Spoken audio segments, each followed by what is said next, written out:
Dejemos que el Señor aumente nuestra fe. Aquí en María Evangelizadora Radio, un pedacito de cielo en tu hogar, presentamos a continuación Crece en tu fe, con nuestro hermano Américo Tejada. Que nunca olvide tus promesas, que nunca olvide tus palabras. Saludos en este glorioso día y bendiciones a los reales clientes que escuchan María Evangelizadora Radio, que están sedientos de la palabra de Dios. Les envío un saludo a su hermano Américo Tejada, de la parroquia San Simón Stack San José, que está localizada en el Bronx y pertenece a la Arquidiócesis de Nueva York. Estamos aquí todos los miércoles de 4 a 5 p.m. y los sábados de 9 a 10 a.m. hora de Nueva York. En este segmento de estudio bíblico titulado Crece en tu fe, estamos estudiando una obra titulada Jesucristo nuestro Salvador. La Iglesia Católica explica cuál es el proyecto de Dios para el hombre cuando dice: Dios, infinitamente perfecto y bienaventurado en sí mismo, en un designio de pura bondad, ha creado libremente al hombre para hacerle partícipe de su vida bienaventurada. Esta realidad constituye una maravilla del amor de Dios que deberíamos tener siempre ante nuestros ojos y no olvidarla jamás. Sin embargo, parece que este mundo tan secularizado y autosuficiente no espera ni confía alcanzar una vida feliz, plena y eterna, y parece tener miras más cortas y materiales, como seguir el relativo bienestar que le puede proporcionar la ciencia, la técnica o el progreso humano. Un bienestar siempre temporal y caduco, de tal modo que la figura de Dios y de la vida eterna no está en el horizonte de ellos. Pero la Santa Madre Iglesia nos dice que Jesucristo es el camino que Dios ha elegido para conseguir sus fines y superar todos los obstáculos. Él nos muestra aún más la maravilla de su amor misericordioso hacia nosotros. Con Jesús sí podemos alcanzar nuestro bien y felicidad para siempre. Estos estudios bíblicos pretenden facilitar un cierto conocimiento de la admirable riqueza y profundidad del misterio de Cristo. Vamos a comenzar este evento con una oración. Gracias en el nombre del Padre, del Hijo y del Espíritu Santo. Que todo lo que hagamos este día inicie con tu bendición y termine con tu ayuda. Que todo lo que digamos este día sea motivado por tu amor e inspirado por tu gracia. Que nuestras obras de este día reciban tu inspiración y perdonen tu paz. Todas estas cosas Padre Celestial te las pedimos en el luz y poderoso nombre de Jesús, que vive y reina en unión del Espíritu Santo y de Dios por los siglos de los siglos. Amén. Los créditos de estudios bíblicos son dados al Padre Vicente Ferrer Barrientos, a la Vila de Jerusalén y a la hermana Evelyn Morán y su ministerio de música. Aprovechando un momentito para anunciarles a los hermanos radiocreyentes de María Evangelizadora que vamos a comenzar un nuevo tema muy pronto, tan pronto terminemos este tema. Y el nuevo tema que estamos anunciando es el Evangelio según San Mateo. Así que manténganse en sintonía para cuando termine este segmento, que ya va a ser dentro de poco, empezaremos el Evangelio según San Mateo. En el segmento anterior estábamos hablando de la redención objetiva y la redención subjetiva o personal. Así como decimos que hay una oración o una curación cuando realmente es sanado el enfermo, del mismo modo la redención o liberación de los hombres es efectiva cuando ellos son liberados del mal. Por eso, la redención es un proceso que continúa hasta el fin de los tiempos, conforme los creyentes van uniéndose al Señor y participando de la salvación, que solo será completa y consumada con la redención y la resurrección futura. Por eso, en la redención del creyente, podemos distinguir la obra de Cristo a favor nuestro y nuestra liberación efectiva. Se llama redención objetiva a la obra llevada a cabo por el Redentor, tanto en su vida terrena como desde el cielo en su vida gloriosa, con la cooperación del Espíritu Santo. Esta obra de Cristo constituye la causa de la salvación de los hombres, que tendrá eficacia cuando es comunicada a cada uno de nosotros. Podemos compararla a una medicina que fuera capaz de curar toda enfermedad, como enseña Jesús, a una fuente de agua viva que salta hasta la vida eterna y puede saciar la sed del creyente para siempre, como está en Primera de Juan, como está en el Evangelio según San Juan, capítulo 4. Pero para que esa medicina de la que hablamos tenga eficacia, hace falta que el enfermo la tome o que sacie su sed bebiendo de esa fuente de agua viva. Así pues, hermano que me escuchas, llamamos redención subjetiva o personal a la participación de los frutos de la obra de Cristo en cada uno de los creyentes, a la efectiva salvación del hombre, de cada hombre. Veamos ahora el carácter eficiente de la obra de Cristo y nuestra libertad para unirnos a Él.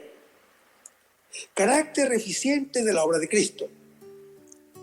Jesús no solo mereció en su vida terrena que Dios Padre nos otorgue la gracia que quita el pecado y nos reconcilia con Él, sino que es el mismo Cristo, resucitado, glorioso y Señor a la derecha del Padre, quien nos comunica esa gracia. En efecto, la salvación de cada uno de los creyentes procede de nuestra cabeza, como la vida de los sarmientos procede de la vid. Ya dijimos que Jesús resucita en espíritu vivificante, como está en 1 Corintios capítulo 15. Esto es, con poder vivificador o santificador sobre los creyentes. Hermanos, la vida divina que llena totalmente a Jesús está destinada a ser comunicada a los creyentes por el Espíritu Divino que enviará. El efecto salvífico también depende de nuestra libre aceptación del don divino para unirnos al Señor. Aunque Cristo es cabeza del género humano y el principio de la vida sobrenatural de todos los creyentes, su obra redentora no se nos comunica inmediatamente por medio de la naturaleza humana, como sucede con el pecado de Adán, sino por un nacimiento espiritual por el que libremente nos incorporamos a Él. Entonces, Jesús se hace para nosotros sabiduría, se hace justicia, se hace santificación y redención, como lo dice el apóstol Pablo en su primera epístola a los Corintios, capítulo 1.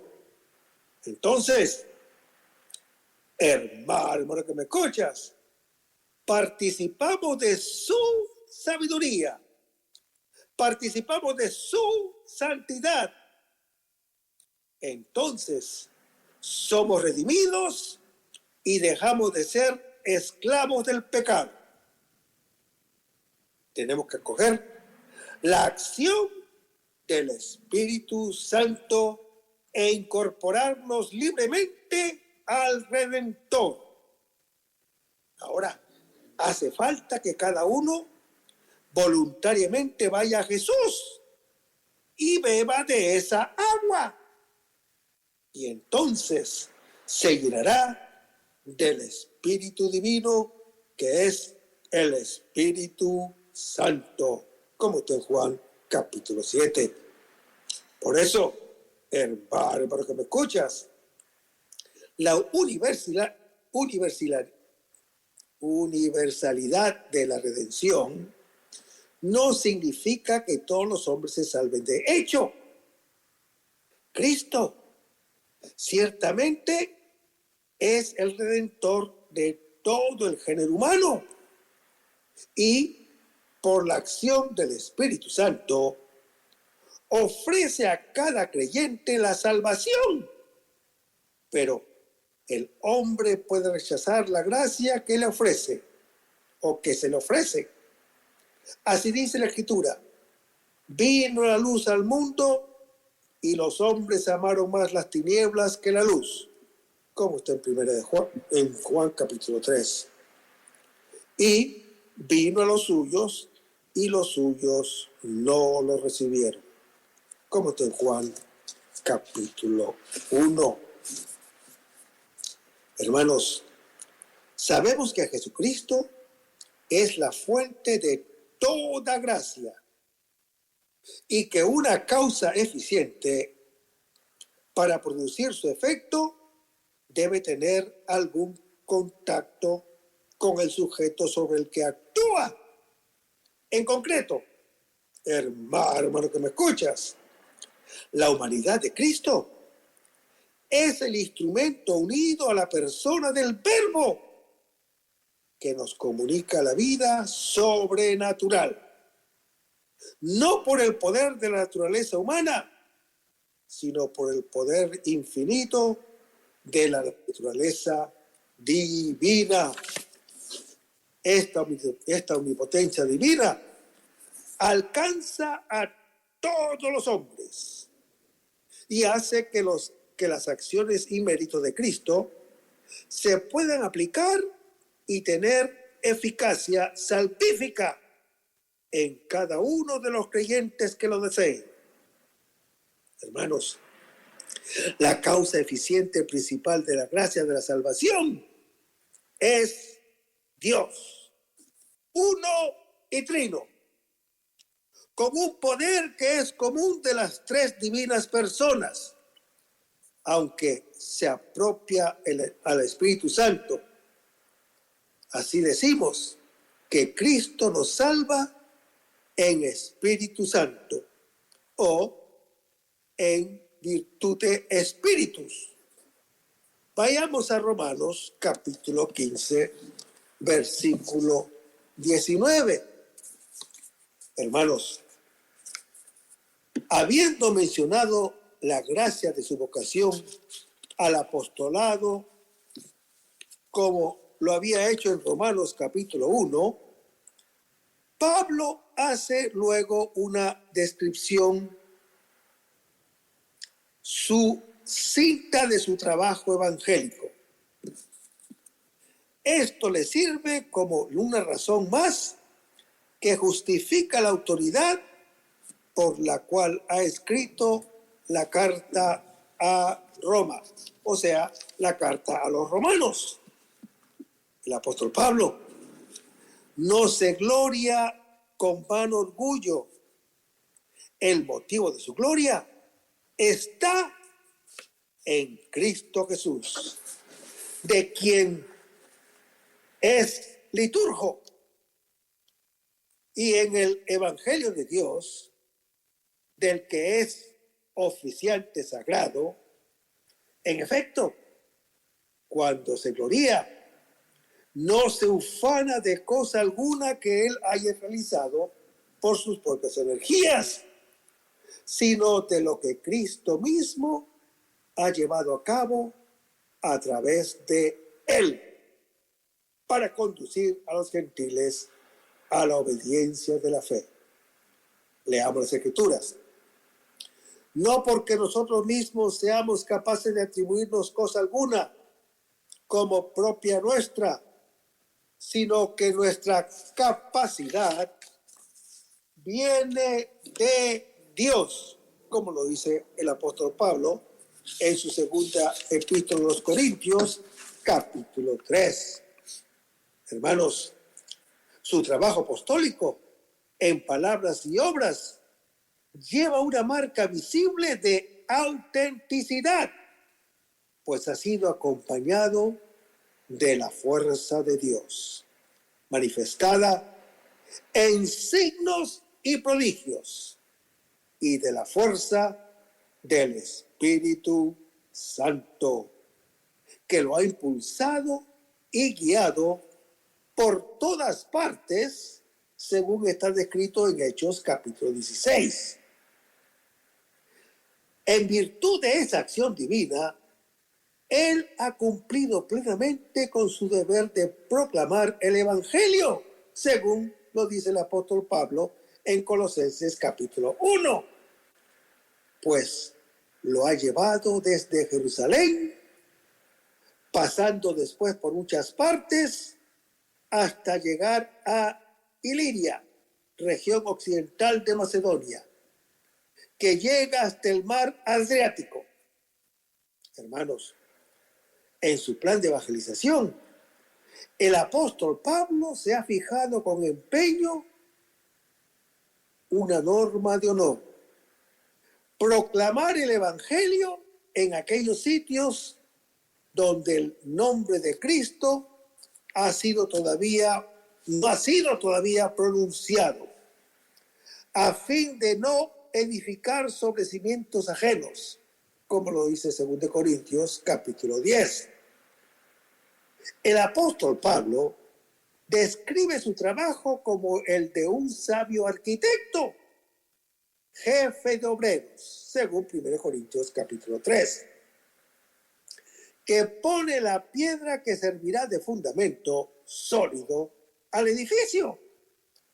Escribiendo más tarde a los Efesios, dirá: ya no sois extraños, sino conciudadanos de los santos, edificados sobre los cimientos de los apóstoles y profetas, en Efesios capítulo 2.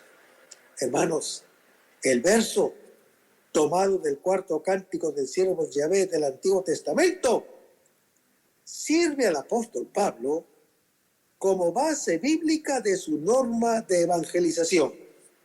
Vayamos a las Escrituras. Otro tantos se admirarán muchas naciones, ante él cerrarán los reyes la boca, pues lo que nunca se les contó verán, y lo que nunca oyeron reconocerán, como está en Isaías capítulo 52. El profeta Elías describía la admiración atónita de reyes y naciones ante los sufrimientos del siervo de Dios. El apóstol Pablo aplica el texto a aquellos que no habían oído hablar del Señor y que escucharon de sus labios el anuncio de la buena nueva de la salvación en Cristo Jesús. Con el poder del Espíritu Divino hizo ese anuncio mandado por Jesús, que nos hace partícipes de la obra de Cristo. Hermanos, el Espíritu Santo produce la gracia en nosotros sirviéndose de la humanidad de Jesucristo, que es el instrumento unido a la divinidad. Y siendo Dios Espíritu Santo la causa eficiente principal y Cristo hombre la instrumental, y no al revés, la acción salvífica de ambos es una sola. De modo que no se pueden separar efectos distintos de uno u otro. Por tanto, hermano que me escuchas, cada uno de los hombres es tocado por la acción de los dos. No se da una acción del Espíritu Santo fuera de la obra de Cristo, al margen de la fe en Él y de los medios que estableció. Todo lo que se hace en el Espíritu Santo también es hecho por Cristo. Hermanos, el único Redentor del mundo, elevado al cielo y glorificado, continúa su presencia y su obra salvífica en la iglesia para comunicar universalmente los frutos de la redención. De este modo, los hombres pueden encontrar de una forma asequible y apropiada la nuestra naturaleza, la luz de la verdad, la liberación del pecado y la comunión con Dios en su palabra.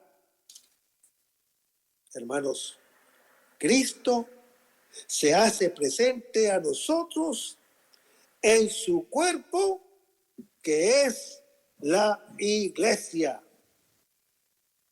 En el designio de Dios, la iglesia, siempre unida y subordinada a Jesucristo, es sacramento universal de salvación. Así pues, toda la gracia proviene de Dios por Cristo hombre, que es el instrumento unido a la divinidad, y por medio de la iglesia, que es el instrumento separado de la divinidad, todo el tesoro de la gracia de Cristo pertenece también a su esposa. Toda gracia tiene alguna relación con la iglesia, la única iglesia que Jesús fundó, la iglesia católica. Hermanos, todos los fieles son instrumentos del Señor para la salvación de las almas. Y todos están destinados a llevar una labor apostólica en el mundo. La iglesia ha nacido con este fin: propagar el reino de Cristo en toda la tierra para la gloria de Dios Padre, y hacer así a todos los creyentes partícipes de la redención salvadora. Toda la actividad del cuerpo místico dirigida a este fin recibe el nombre de apostolado, el cual la iglesia lo ejerce por obra de todos sus miembros, aunque de diversas maneras. La vocación cristiana es, por su misma naturaleza, vocación también el apostolado. Así pues, hermano que me escuchas, todo fiel cristiano debe buscar ocasiones para anunciar a Cristo a los no creyentes, para llevarlos a la fe, y a los fieles para instruirlos, para confirmarlos y estimularlos a mayor fervor de vida. Hermanos, la unión con Cristo mediante la fe viva, el inicio de la unión que podemos tener con Cristo en este mundo es por la fe, que es nuestra libre acogida y aceptación del Señor. La fe que infunde el Espíritu Santo es en el alma, es también necesaria para aceptar y participar de la obra de Cristo. Nadie se puede salvar sin la fe. Repito, nadie se puede salvar sin la fe, que es el fundamento, origen de toda justificación, como está en Hebreos, capítulo 11, versículo 6. Hermanos, por medio de la fe, el creyente adquiere una certeza firme respecto a las promesas divinas y una posesión anticipada de los bienes celestiales. Esta fe, que es necesaria para la salvación, incluye en primer lugar la confesión de Dios como creador de todas las cosas. Leamos las Escrituras. La fe es garantía de lo que se espera, la prueba de lo que no se ve. Es el pueblo en camino. Leamos las Escrituras. Así pues, hermanos, hemos recibido de ustedes un gran consuelo, motivado por su fe, en medio de todas nuestras congojas y tribulaciones, como está en 1 Tesalonicenses, capítulo 3. Esta esperanza no desaparecerá si se conserva la fe. En medio de las persecuciones, se adherirá a la seguridad que se apoya en Dios. Esta fe es una anticipación garantizada de los bienes celestiales futuros, según Hebreos capítulo 6. La fe es el comienzo de la salvación del creyente, puesto que sin la fe es imposible agradar a Dios y llegar a participar en la condición de sus hijos. Nadie es justificado sin ella. Y nadie, a no ser que haya perseverado en ella hasta el fin, según Mateo capítulo 10, obtendrá la vida eterna.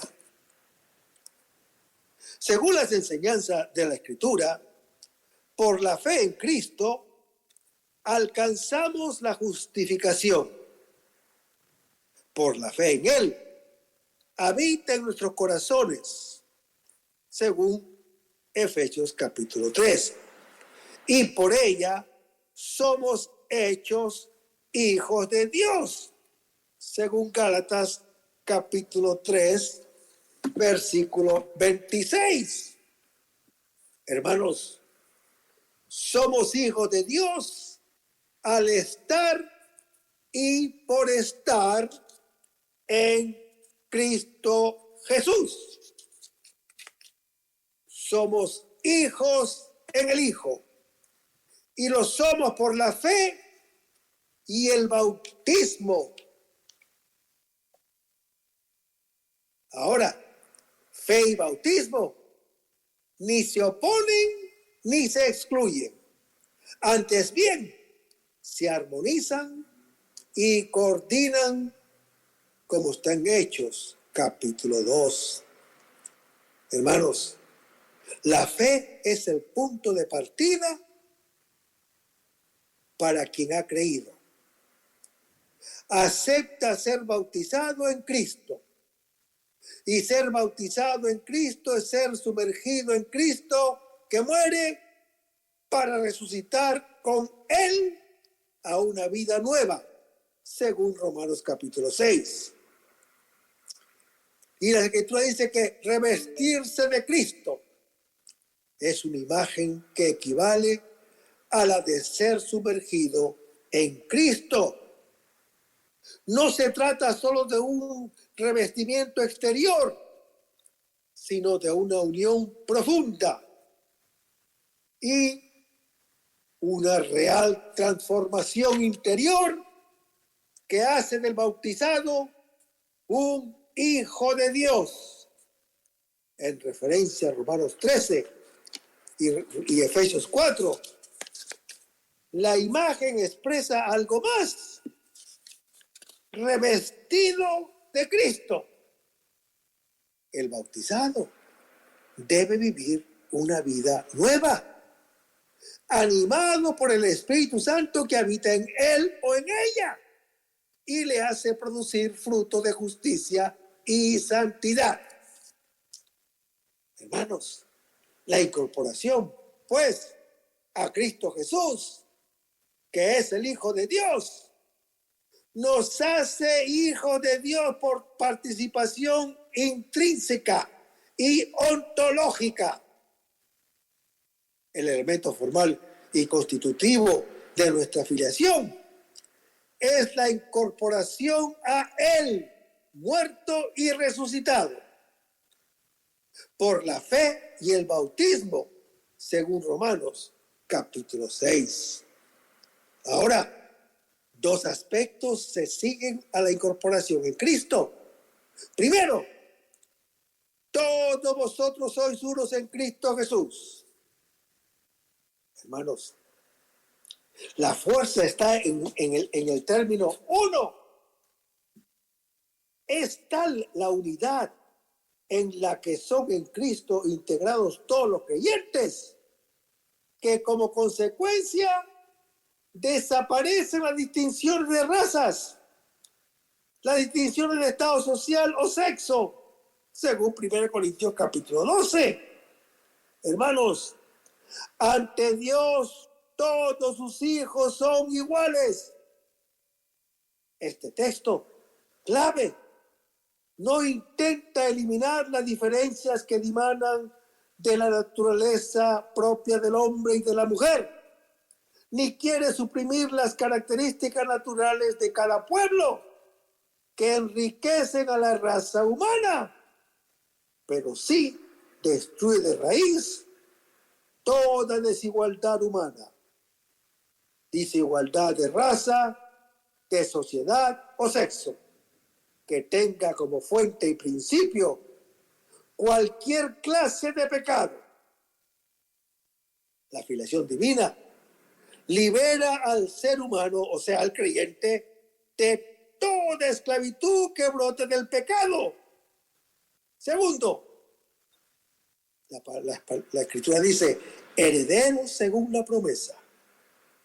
Hermanos, los bautizados son hijos de Dios en Cristo. Y si están sumergidos en Cristo y revestidos de Cristo, son el mismo Cristo. Como consecuencia, los creyentes no son como los creyentes son como Cristo, la verdadera descendencia de Abraham, y por tanto herederos de acuerdo a la promesa, como está escrita en Romanos capítulo 4.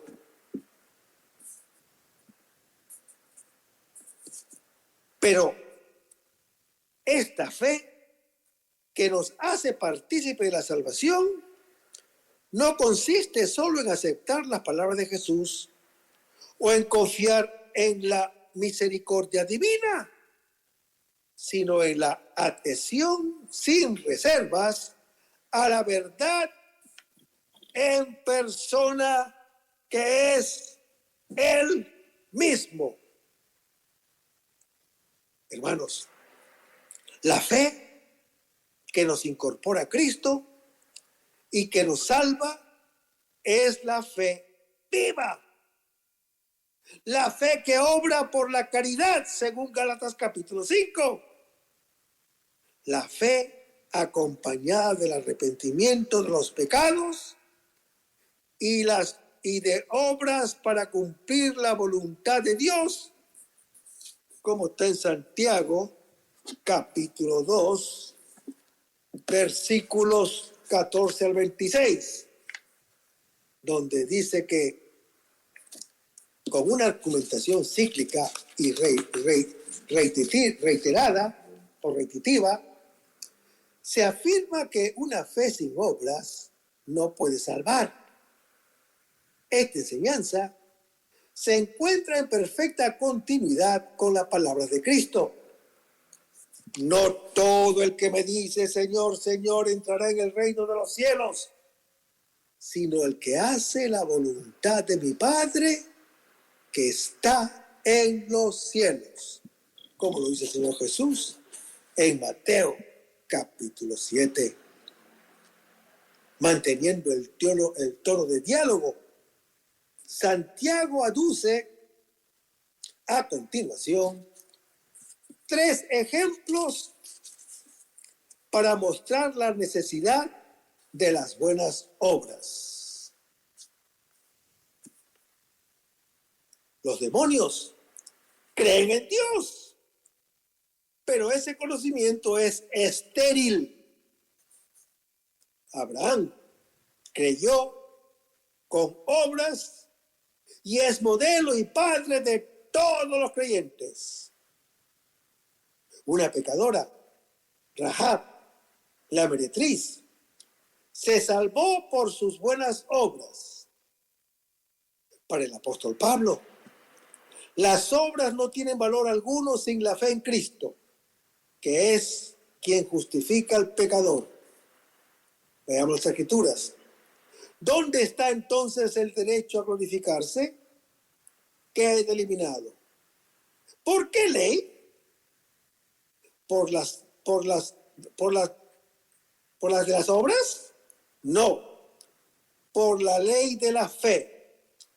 Porque pensamos que el hombre es justificado por la fe, independientemente de las obras de la ley, como está en Romanos capítulo 3. Pero la fe después obra por los actos de misericordia, o sea, la caridad. Leamos las Escrituras. Porque siendo de Cristo Jesús, ni la circuncisión ni la incircuncisión tienen la eficacia, sino la fe que actúa por la caridad, como está en Gálatas capítulo 5. Y cada uno será juzgado según sus obras de misericordia. Leamos las Escrituras.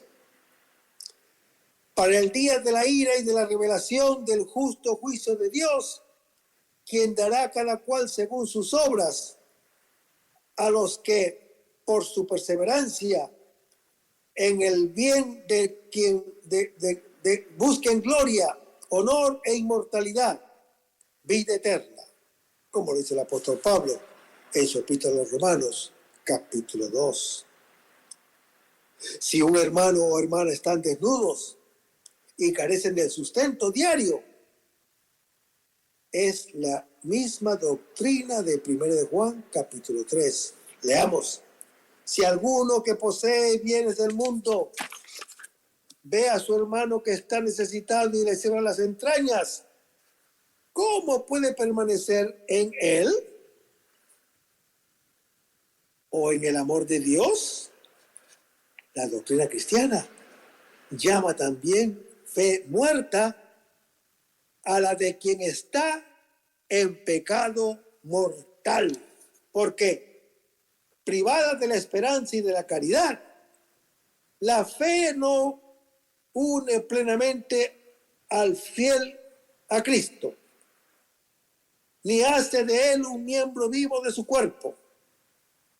El magisterio de la Iglesia, en el Concilio de Trento, enseña que cuando la justificación, recibida gratuitamente en el sacramento del bautismo, va cobrando aún más fuerza mediante la correspondencia del cristiano a la gracia, a través del cumplimiento de los mandamientos de Dios y de la Iglesia. La unión con Cristo resucitado por la participación en los sacramentos de la Iglesia quiere decir que los sacramentos son los medios sensibles que el Señor ha establecido para que los creyentes entremos en comunión con Él y hacernos partícipes así de su obra redentora. Sentado a la derecha del Padre y derramando el Espíritu Santo sobre su cuerpo, que es la Iglesia.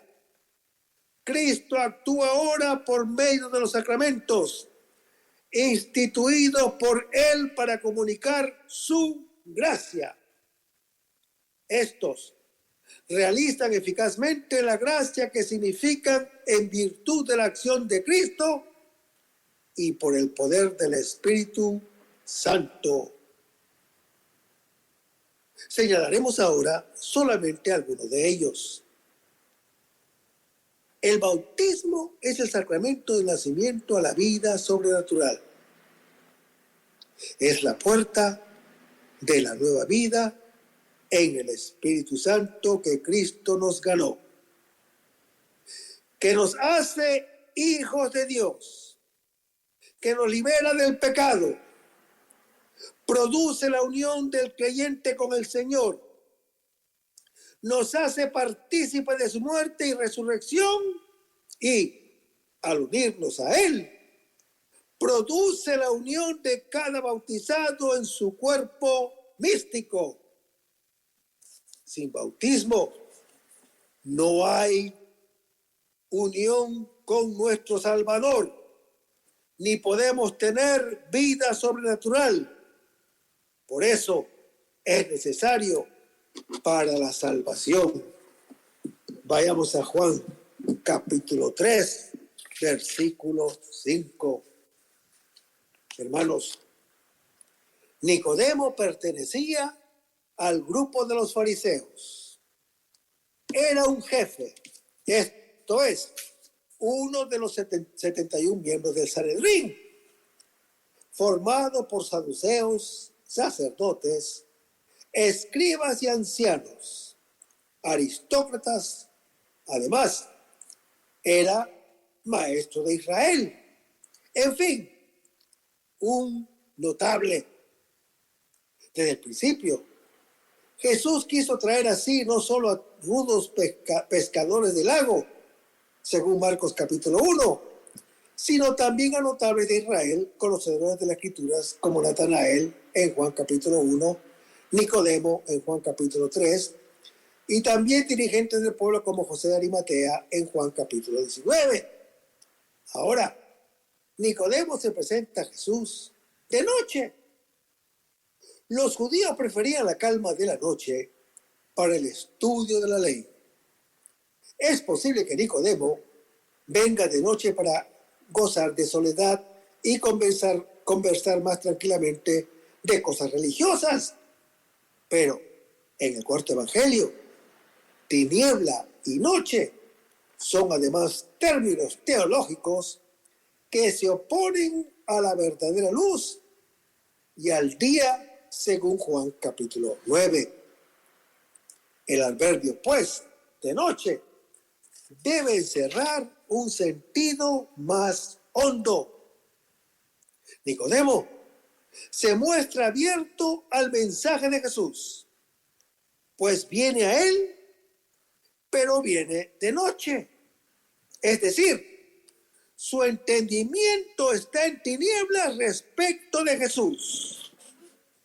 De él dependerá dejarse iluminar por Jesús, que es la luz, según Juan capítulo 1. Y de esta manera, establecerse en la claridad del día.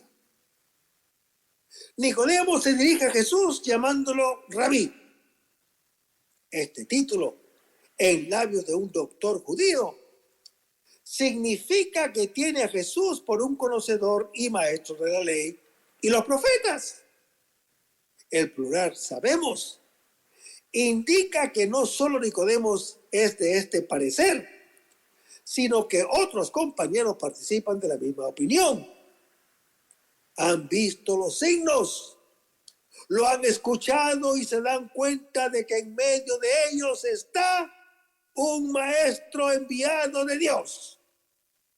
Y por tanto, la doctrina que él enseña tiene el sello de una autoridad divina. Hermanos, Jesús, situándose en un nivel superior, hace escoger a Nicodemo entre todo o nada, entre nacer de nuevo para participar del reino de Dios o ser excluido de él. Esta respuesta de Jesús indica implícitamente que Nicodemo preguntó a Jesús qué o cómo hacer para entrar en el reino de Dios. El evangelista Lucas habla de otro miembro del Sanedrín que hizo a Jesús una pregunta semejante, al que nosotros conocemos como el joven rico, en Lucas capítulo 18. Jesús invita a Nicodemo a superar el marco de la ley.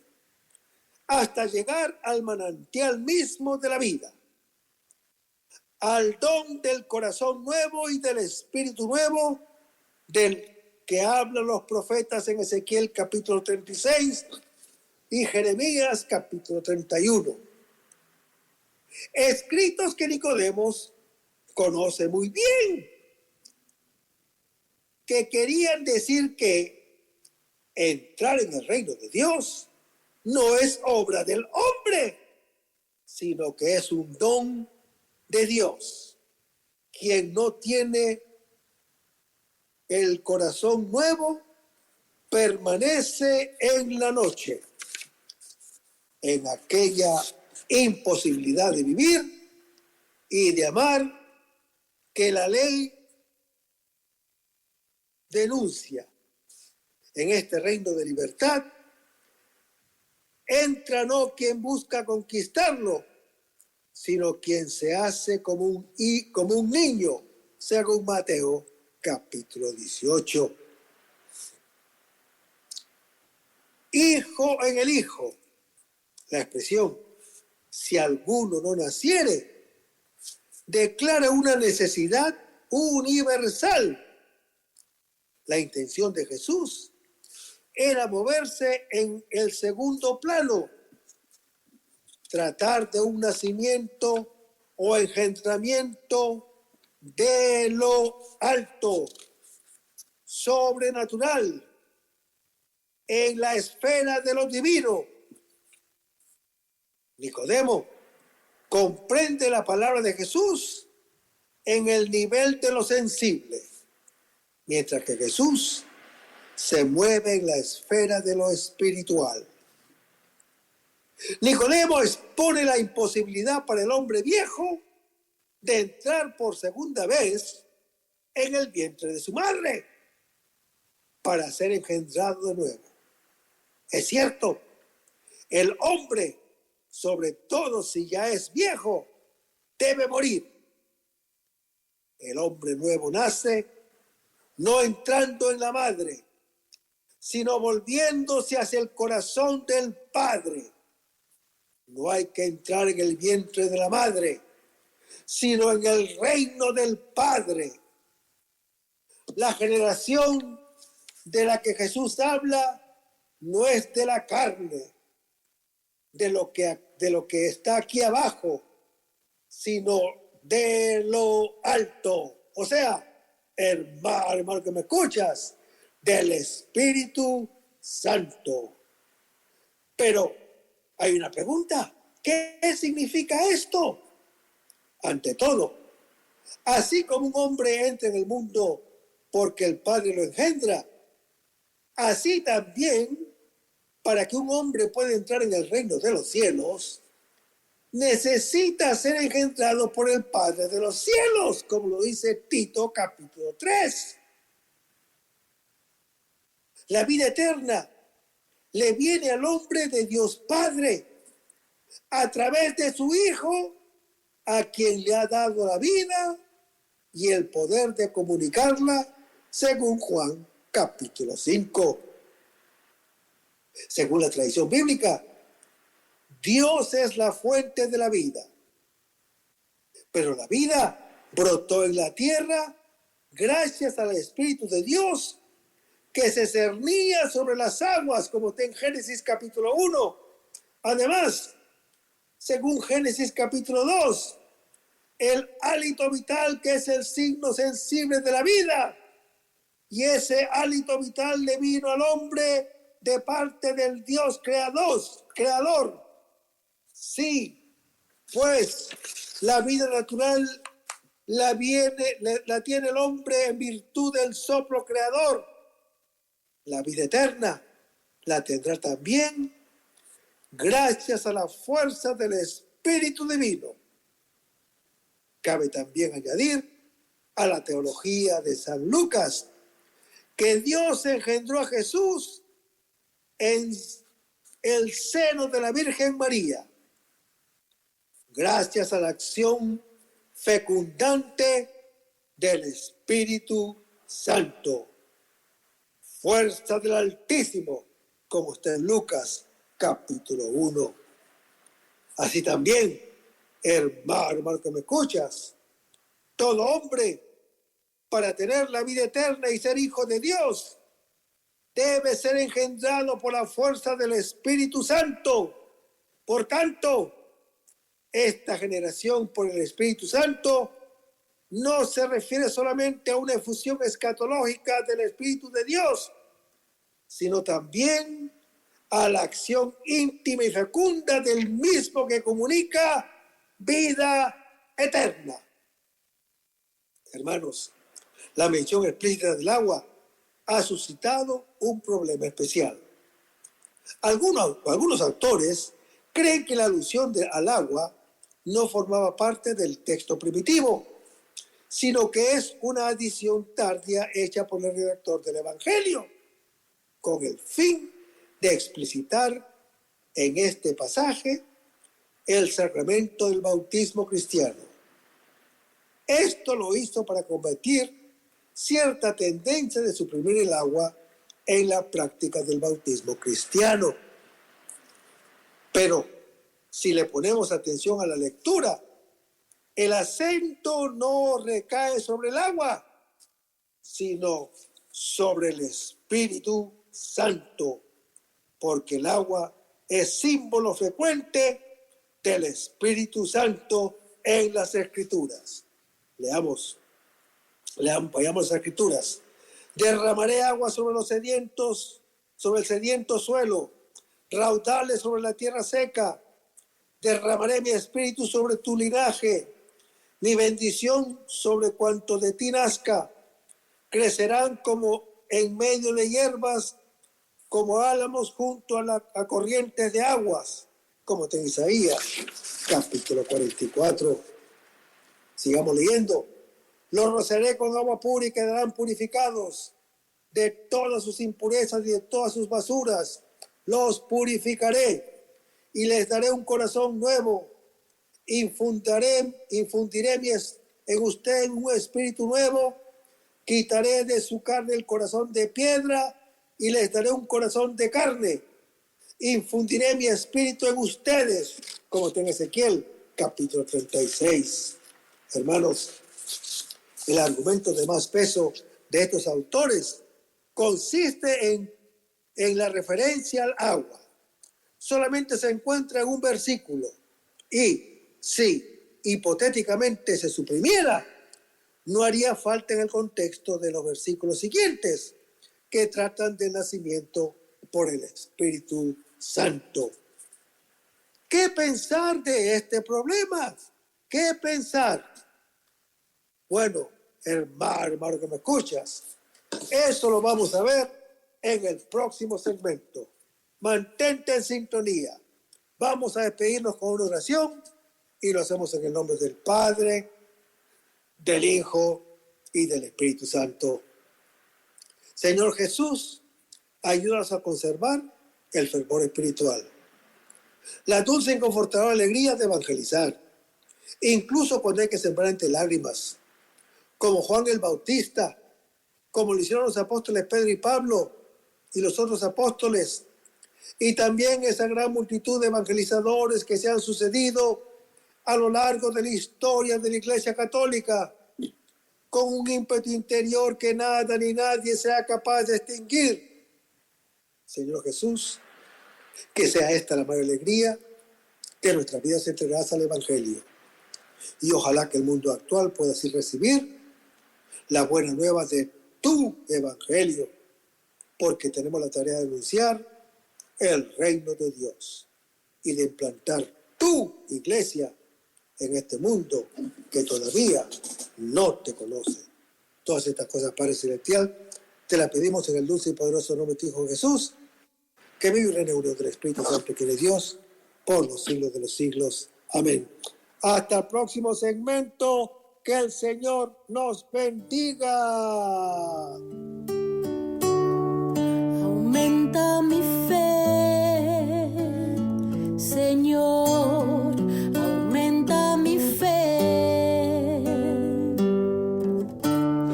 Aumenta mi fe, Señor, aumenta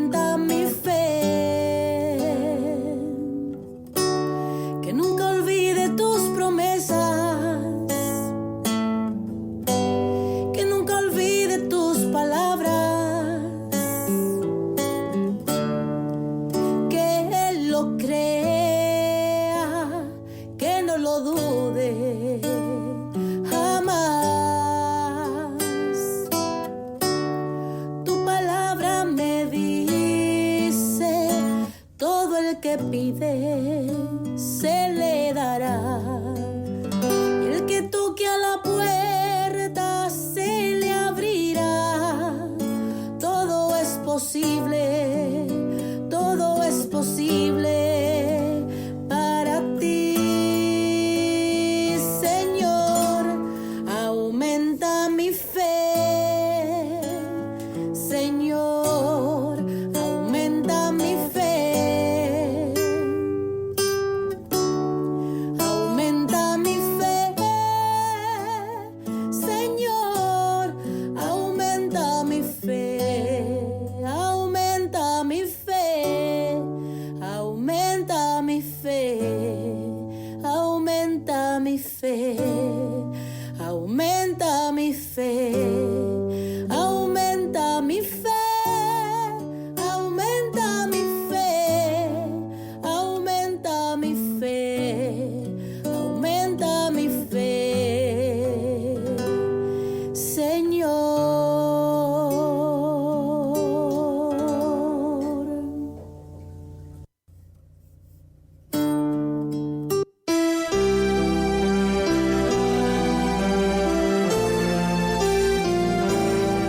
María Evangelizadora Radio, una emisora 100% católica y llega a ti como un pedacito de cielo en tu hogar.